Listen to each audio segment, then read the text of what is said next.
मालिक ने एक समझ लो फरिश्ता भेजा आसमान से। उस जैसे इंसान मैंने कभी देखा भी नहीं। कहती थी इनका जिस्म सुने, इनका दिल सुन नहीं है, इनका दिल नहीं दुखना चाहिए। मैं हर नमाज में जो है उनके लिए दुआ करता हूँ। समझो कि हमारी जिंदगी का जीने का सहारा था।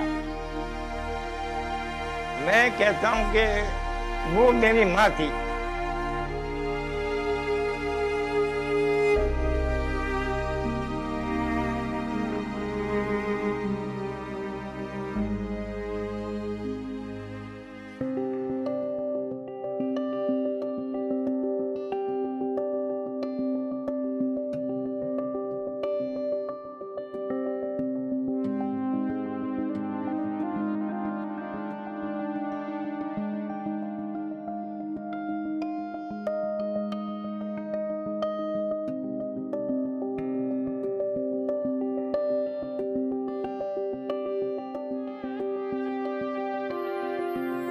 बाप बेटे को कंधे पे बिठा के और जंगल में फेंक के आ रहे हैं। जंगल के जजीरे में पड़े होते थे। हाथ पैर खराब हो जाते हैं, चेहरा कुछ खराब हो जाता है तो कोई देख के मुंह बनाता है या अजीब सी कैफियत होती है। फिर उस वक्त हमारे अपने घर वाले हमारे करीब नहीं बैठते थे। हमारे जिस बर्तन में हम पानी पीते थे हमारे घर वाले बर्तन को तोड़ देते थे। प्लेट अलग कर देते, गिलास अलग कर देते कि आपको ये मर्ज है भाई, हम इनके साथ नहीं खाएंगे, इनको अलग करो।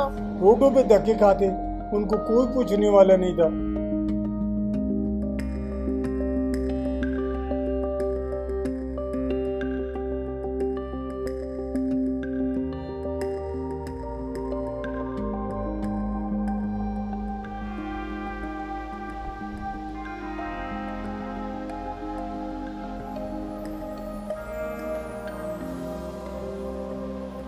हम सारे बड़े गंदे बंदे आए वही संभालती थी। वो अपनी गोद में रख के हमारे पाँव देखती थी, अपनी गोद में रख। और हमारे ये जख्म वाले पैरों को सूंघती थी। मरीजों को घरों से पकड़ के लाते थे और ला कर उनका इलाज करते थे।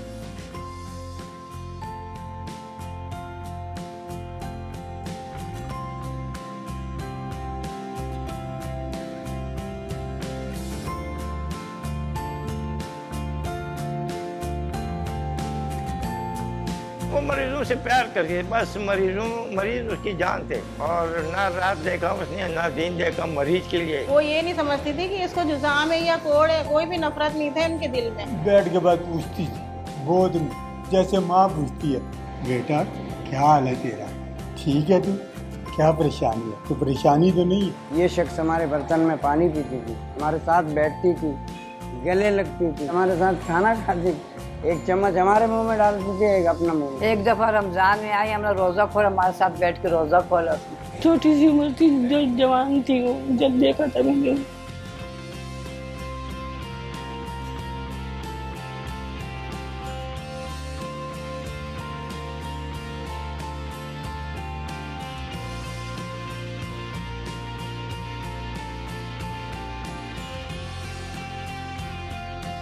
उसकी बहुत याद आती है कि हम ऐसा सोचे कि हमारी कोई चीज़ गुम हो गई। जैसे हम लोग का बहुत बड़ा साया हमारे सर पे चढ़ गया। क्योंकि वो चली गई, हमें ऐसा लगा था कि हमारी माँ चली गई, हमारे से बिछड़ गई। गरीबों की माँ अभी भी याद आती हैं, कभी कभी ख्वाब में भी आ जाती हैं। जब तक हम जिंदा हैं मालिक से उसके लिए दुआ करते रहे।